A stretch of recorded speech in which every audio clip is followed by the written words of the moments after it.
மீனா சொல்றாங்க, ஆஸ்பத்திரியில நின்னுக்கிட்டு உங்க பொண்ணுக்கு எந்த பிரச்சனையும் நடக்காது, பயப்படாதீங்க.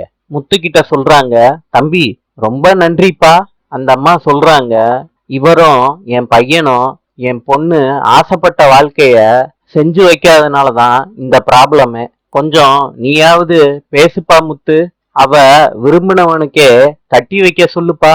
4 பேரு சொல்லியாவது என் வீட்டுக்காரரு திருந்துறாரான்னு பாப்போம்ப்பா.